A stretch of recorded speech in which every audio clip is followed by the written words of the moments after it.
Alors tout d'abord, je crois qu'il convient de rappeler que l'utopie ne renvoie pas nécessairement à quelque chose d'imaginaire, à un idéal totalement inaccessible.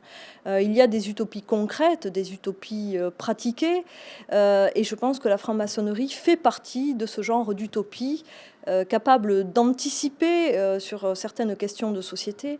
Les francs-maçons l'ont prouvé, notamment sous la Troisième République, puisqu'ils étaient à l'avant-garde des grandes questions de société.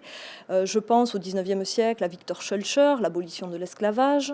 Je pense à Jules Ferry, l'école laïque gratuite et obligatoire. Donc les francs-maçons ont prouvé qu'ils étaient capables, portés par cette utopie maçonnique auquel ils croient, qui repose sur des valeurs, des principes tels que la concorde, la fraternité universelle, qu'ils sont capables de résoudre ou d'apporter des réponses à des problèmes de société.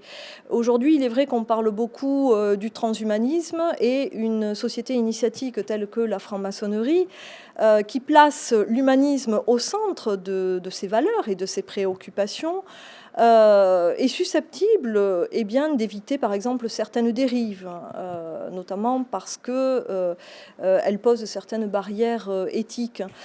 Mais je crois personnellement que le domaine dans lequel la franc-maçonnerie est le plus susceptible d'apporter des réponses, y compris et surtout à la société et aux profanes, c'est le domaine de la culture, et plus précisément celui de la spiritualité.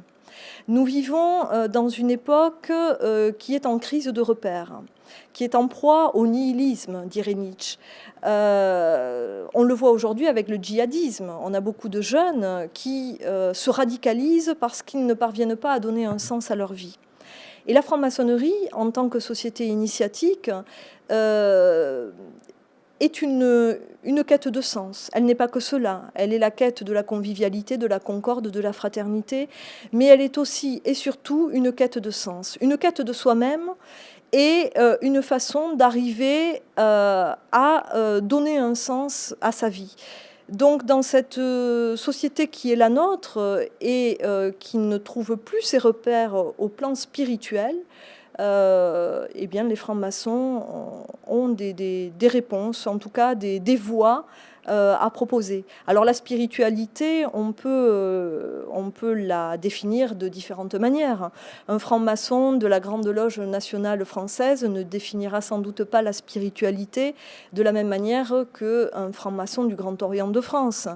Les francs-maçons de la GLNF seront plutôt orientés vers une spiritualité empreinte de religiosité, ou en tout cas faisant référence à une transcendance, tandis que la majorité des membres du Grand Orient de France feront plutôt référence à une spiritualité laïque, immanente, et peut-être dépourvue de toute référence à une transcendance.